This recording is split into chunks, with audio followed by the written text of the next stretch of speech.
Yeah. Right. Where do you put those three? You got a chance to play against all those three. And from your opinion, where do you put Mike, Kobe, and MJ? I got to go with MJ. See, it's hard for me to pick current players and put them against the past because I'm still playing one, and I'm never going to give them that advantage. That's just what it is until I'm done. But two, it's just what it is. I mean, MJ. Okay. All right. I'm going to break it down like this. How many times MJ went to the finals? Please, anybody? 6 for 6 times and won every time. Okay, so he's undefeated, so he don't know what it's like to lose in the finals. He can say undefeated. Very few can say that. That's number one right there. But at the same time, I have to give LeBron his props. That man went to the NBA Finals 8 straight, 9 times, correct? Incredible. That's crazy. Incredible. It is what it is. And so I say this, and when you go that many times, you're gonna lose. that's the reality. Word. You're gonna lose. That's just how it goes. And we're in a world where numbers matter. And with that being said, look at his winning record. That man is undefeated. Goat Island. How many times did Kobe go? But 6 or 7. 6 or 7? 6 or 7. Yeah. And he got 5 of the thing? 5. 5 or 2. Look, that's that. 5. You know, we people always talk about their winning percentage. Well, that's the time to talk about winning percentages. That's why I said it. But you know, it depends on what you're talking about. One of the greatest athletes to play this game, LeBron James. See, I can have that conversation with you. Because you the future Hall of Famer. You done played the game a long time, and we done had a lot of battles. We've been in the game. But when there's people that really don't understand the game, I just leave it at they're all on Goat Island, and none of us is invited. I'm going to leave it at that. No, and you know what? That's well said. That's well said. And that's what I said, because you're going to always ruffle feathers. If you're a diehard Bron fan, you think it's disrespect when you say otherwise about him, Cole, and Mike. So that's just, it's going to be an ongoing battle because unless they ever played against each other. Just imagine them playing against each other. Whew. So for the record, you got MJ, Kobe, and then LeBron? Yeah. Can LeBron, in your opinion, with LeBron's maybe 2-3 years left, maybe 4, does he have an opportunity in your mind to possibly jump Kobe? He has an opportunity. I mean, and it's just gonna be based off of what he gets done. But like I said, he gets to the finals again. I mean, you're just gonna give him more credit. Now 10 times in the final. Like, this is insane. Like, he got to the finals double digit.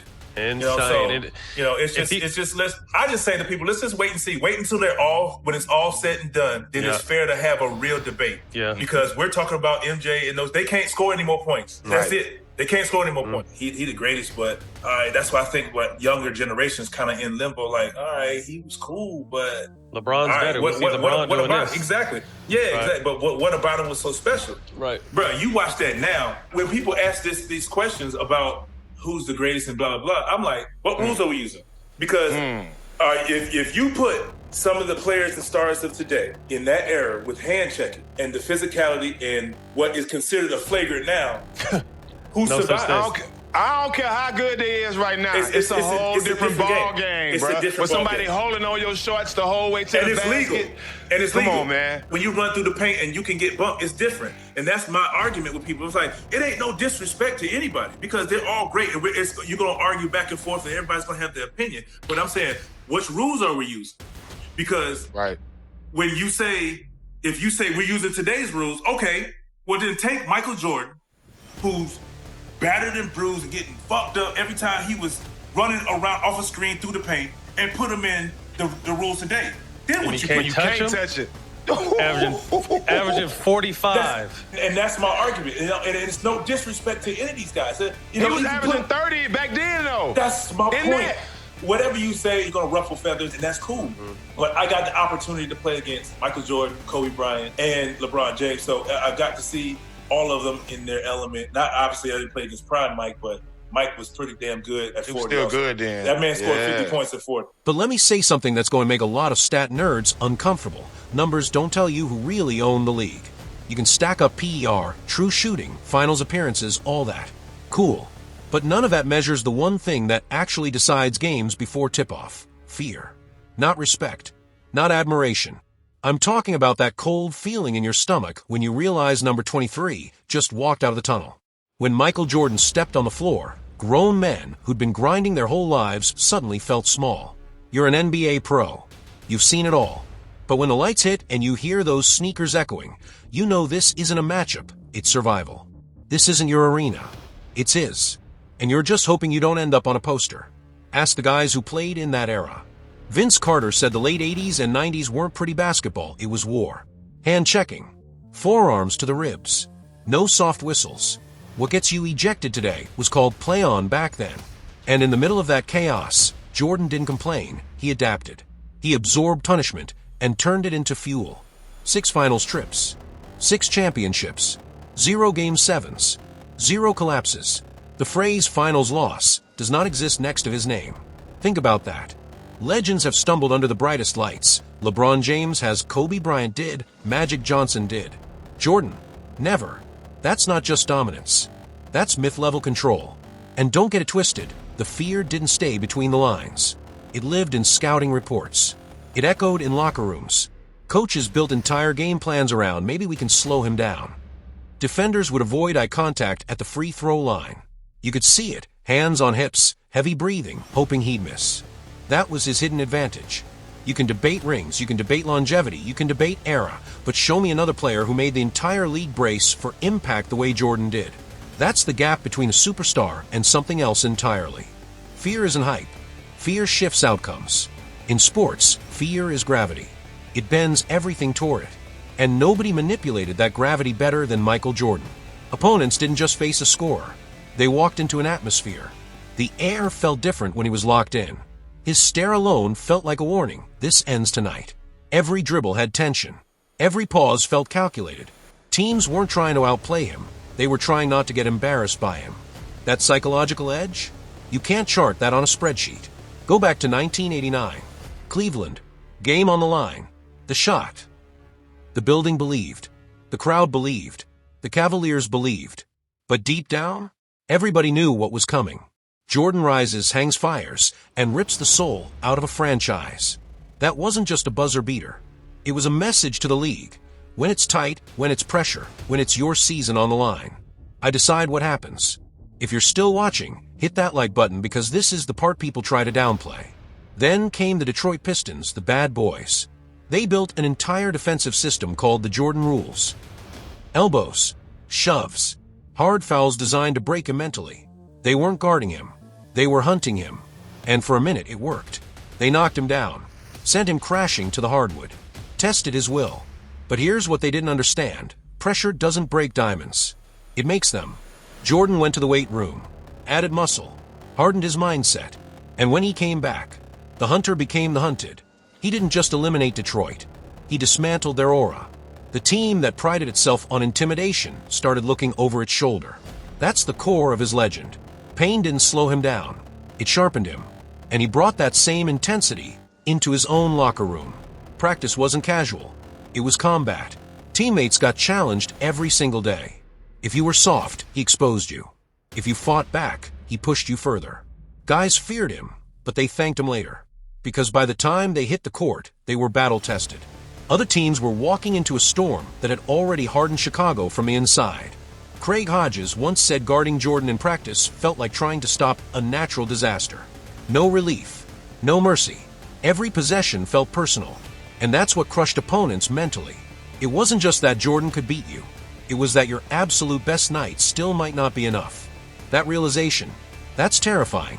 Here's where the debate gets uncomfortable. LeBron inspires awe. Kobe demanded respect. But Jordan triggered something deeper. Something primal. Defenders hesitated. Coaches panicked. Entire arenas held their breath. That half second of doubt before your first step, that's all he needed. So let me ask you, when the game was on the line, whose presence actually changed the air in the building? Drop your answer in the comments. Because this conversation isn't going anywhere. It forced coaches to scrap entire game plans by halftime. One man. That's all it took. Franchises didn't just lose to him, they unraveled because of him. Michael Jordan didn't just hoop. He turned fear into a strategy, into a scoreboard advantage. Once that fear settled in, the result felt pre-written. When Jordan locked in, defeat wasn't a possibility, it felt inevitable. And if that sounds dramatic, good. Because that's exactly how it felt in real time. When you bring up Jordan, you better bring up context. Vince Carter once asked the real question, what rules are we using? That's the debate nobody wants to slow down and have. The late 80s and 90s weren't today's NBA. That era was trench warfare with a scoreboard. Hand checking was legal. Defenders could steer you up the floor like a shopping cart. Every drive into the paint came with a forearm to the ribs. And in that environment, Jordan averaged 30 a night. 30, in a league designed to physically punish scorers. Think about that. He was getting hit on every cut, grabbed on every curl, bumped on every takeoff, and he still made it look routine. He didn't just survive the chaos. He mastered it. Now flip the lens. Imagine that same Jordan in today's pace and space league. No hand checking, freedom of movement, touch fouls protecting perimeter stars, offensive numbers exploding across the board. You really think a guy who dominated the most physical era in modern basketball wouldn't feast now? Be honest. He'd be living at the free throw line, living above the rim, living in the mid-range with nobody allowed to touch him. 40? 45 a night? It's not crazy, it's logical. And old-school killers like Vince Carter know it. The modern rulebook would turn Jordan into an offensive apocalypse. But here's what makes it unfair. He never needed that advantage. He already conquered the toughest version of the game. He didn't rely on soft whistles. He didn't benefit from star protection. He walked through contact and dared you to hit him harder. So when today's debates start leaning on total points for LeBron James or ring count for Kobe Bryant, something crucial gets left out: the bruises, the punishment, the reality of driving into a lane knowing a 260-pound enforcer could send you crashing with no review, no flagrant upgrade, no social media outrage. Jordan stepped into that storm willingly, and he owned it. He didn't just win. He redefined what winning looked like. That's why the number 6 hits different. 6 finals appearances, 6 championships, 0 losses, 6 times the confetti fell, 6 times he walked off the floor as the last man standing. That's not a stat, that's symbolism. LeBron went to 10 finals. Incredible. But 6 losses. Kobe went to 7. 5 wins, 2 defeats. Legendary career. But Jordan never tasted that finals disappointment. To him, the finals weren't a gamble. They were a ceremony. Show up. Execute. Close. Repeat. Twice he three-peat. Twice he stacked back-to-back MVPs in the middle of it. That's sustained domination at a level we may never see again. Look at the raw numbers and sure, LeBron passes him in total points. Kobe stacks 5 rings. But in the most ruthless measuring stick the league has, the NBA Finals, Jordan is untouched. And that's why the debate keeps moving the goalposts. Because if you lock the criteria on peak dominance, on closing, on psychological ownership of an era, it gets uncomfortable fast. Jordan didn't just compete in his time.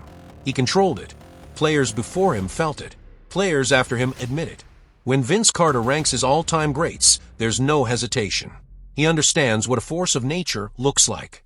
Jordan wasn't just better than his peers. He bent the league around him. And that's the part people underestimate. He didn't just beat you on the scoreboard. He convinced you, somewhere deep down, that beating him wasn't possible. That when he walked into your arena, the outcome was already decided. Opponents didn't just fear the fadeaway. They didn't just fear the hang time. They feared the inevitability. The sense that once he got rolling, your season, your moment, your hope, all of it was about to disappear. And decades later, when the GOAT debate explodes again, when timelines light up and fans go at each other in the comments, it always circles back to the same thing. Not rings alone. Not stats alone. Fear. So I'll leave you with this. When the pressure was at its highest, whose presence actually changed the air in the building? Because until someone makes the entire league feel that again, the conversation starts and ends in the same place.